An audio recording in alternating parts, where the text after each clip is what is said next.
Today I got a guest. You might introduce yourself.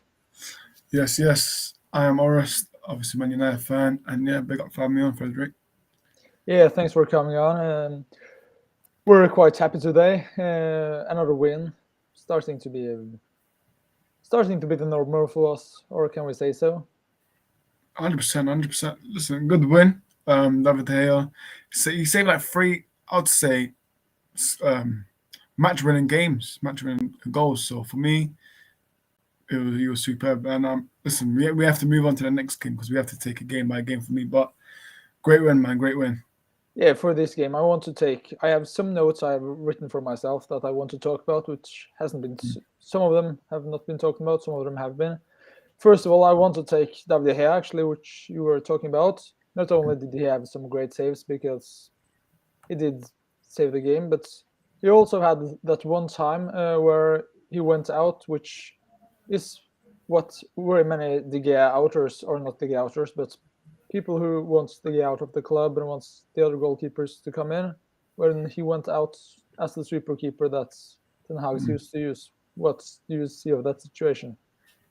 Yeah, for me, listen, I've always rated David De Gea. David De Gea. I've never, obviously, I've given him stick where it's due, but for me, David De Gea came out of his line today. So, for those that say, "Oh, he doesn't come out from his box," he came out today.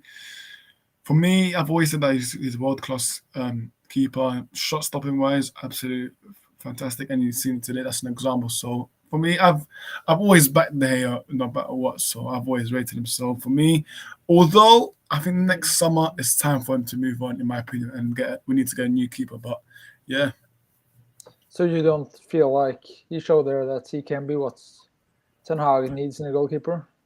yeah, I think the goalkeeper from Porto Costa, I think that's Ten Hag's keeper for me. But De Gea for me under Ten Hag, we can't say he's been bad. I think he's been all right. But for me, obviously now he's getting old enough. But I don't know whether we're going to extend his contract because that's going to be key for us whether United extend his contract. Yeah, we have that 1 year clause, and I think that we need to extend that and let's buy a keeper in the summer and get two keepers and let us have a fair fight for the spot. Maybe even Dean Henderson can be a challenge for the Gea because we saw what he did against Liverpool. And one thing I do think is that yeah, we could have something else, but is the goalkeeper the situations we need to prioritize? We have seen the Glazers earlier not spending too much money, and let's say if Ten Hag only gets like 50 or 60 million pounds this summer, is the goalkeeper spot the place where we need to put that money, or should we put it elsewhere? For me, you're 100% correct there because obviously we have Dubravka and he's not getting game time. But for me, as you said, we need to next summer. I think we need to put money on goalkeeper. Man. I think goalkeeper and the striker for me next summer. But 100% man, goalkeeper. We need to focus on that one because for me, we need to clear out the likes of Tom Heaton and the Bravka and get someone in like the Costa who'll be fighting number one. Both there and Costa will be fighting for number one, which I want to see that. So, 100%, we need to focus on a keeper for me next summer. Yeah. Yeah, I totally agree. But for me, I'm feeling like next summer for me is we know Ronaldo will be going in January or in the summer. He won't be having another one season after this. That is not a discussion. And also, I do think on the right back, Wan-Bissaka doesn't look like Ten Hag rates him, so we need to prioritize there because Dalot can't be playing 2 to 3 games a week. That's not going. So for me, it's like let's get a new striker, let's get a new uh, right back, and maybe even a midfielder, and then maybe start talking about Left the winger, sorry. goalkeeper. Left winger, Yeah, yeah. as well. We need to get Elanga out on loan, as we spoke earlier. For those who haven't watched that video, Yeah. next thing I want to talk about is Harry Maguire at centre half. No, centre defender. For me, it was the right decision. I said it before the game. For me, he was the right player because we needed the player with the height. Because even if they played Skamaka or Anthony, we knew there would be a threat in the air. And let's face it, with Lindelof and Martinez, that we would have come too short if that's okay to say. 100%. Because listen, a lot of United fans when they saw that lineup, they'll say, "Oh, Maguire's starting. Oh, we've lost this game now. Oh, why is Eric Ten Hag starting Maguire?" The thing is, those fans is usually on Twitter. Is on Twitter. So what I'm saying is, Eric Ten Hag 2, Man United Twitter 0. Because for me, it's just that whenever the lineup comes out, United fans get so frustrated, saying, "Oh, why is Ten Hag doing this and that?" And he's proving them wrong. So for me, listen, Maguire today had a great game, but I don't know because we need to see more of him. And we need to see because I think it's just he needs to perform because the World Cup's coming up. He knows that he needs to perform now whenever he gets the chance to. So Maguire did look good today, but we need to be careful because I think in the first half, Maguire I think he was just too slow on the ball. So maybe if he does improve that, who knows? But obviously World Cup's coming up, so he might be performing for that. Yeah, and do you think when we're talking Maguire, do you think it was the right thing to give him the armband again, or do you think it should have sticked with Bruno? Interesting because I think we should stick there with Bruno. But if Maguire is coming back to the team, then yes, and it's weird that Casemiro and Ronaldo are calling him captain now, but it's weird. But we I think after this season, I don't think Maguire will be captain anymore. But for now, he is unfortunately the captain. But he did play well today. He did.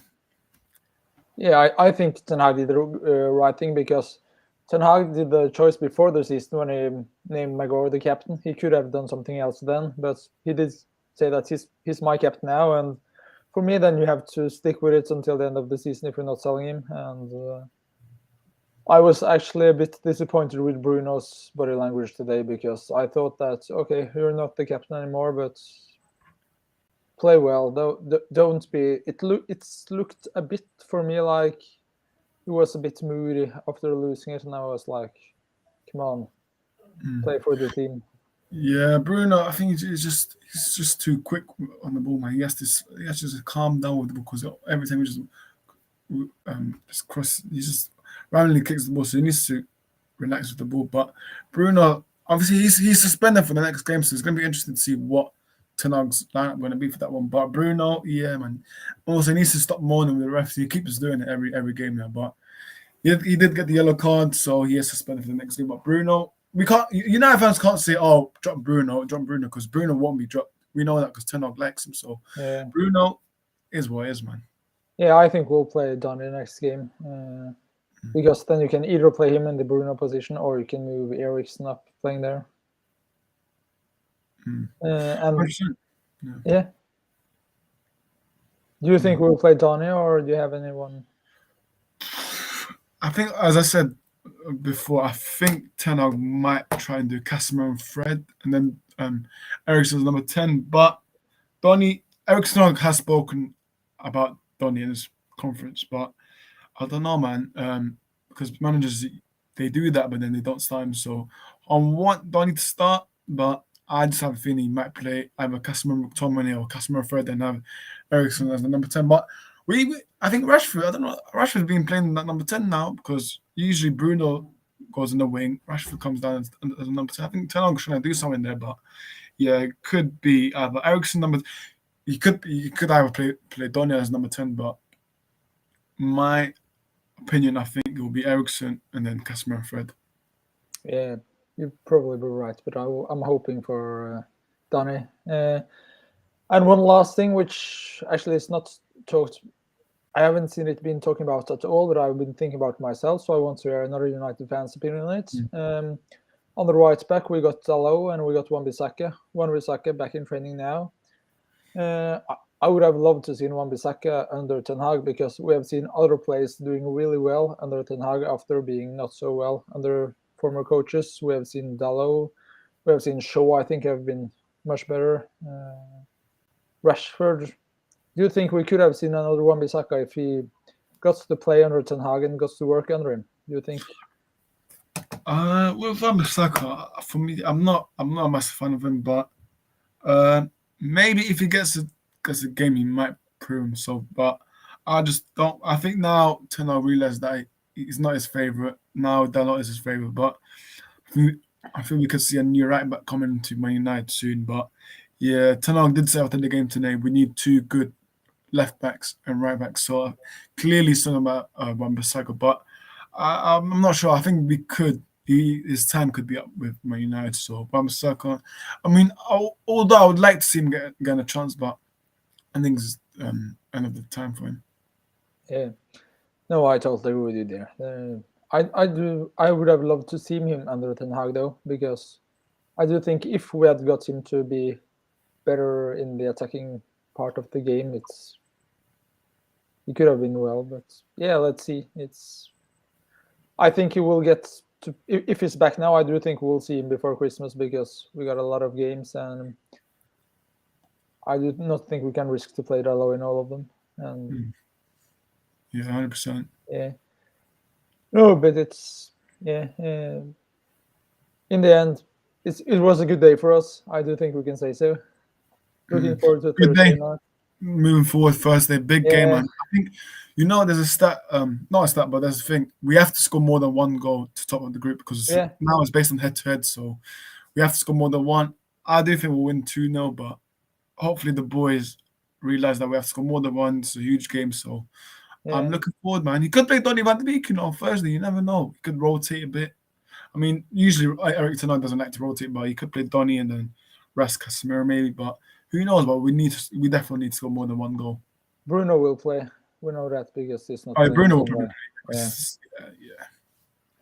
Bruno maybe rest. Maybe we'll see McFred again. Hopefully not, man. Hopefully not. But before we go off, let's tell people where they can find you. Yeah, you can find me at Orsox Football on YouTube. Same with Instagram. Big up Frederick for having me on. Obviously, you come on my channel, so now I'm on yours. So big up Frederick. Make sure you guys do smash the likes. Yeah, and thanks for joining me today. And we'll get in touch. And if it's on your channel, my channel, you will probably see us talking football again. And 100%. Have a nice day, everyone. I do guess everyone who loves United will having a great weekend. And I will always finish my streams with saying, "Come on, United." Erik Ten Hag's with Army.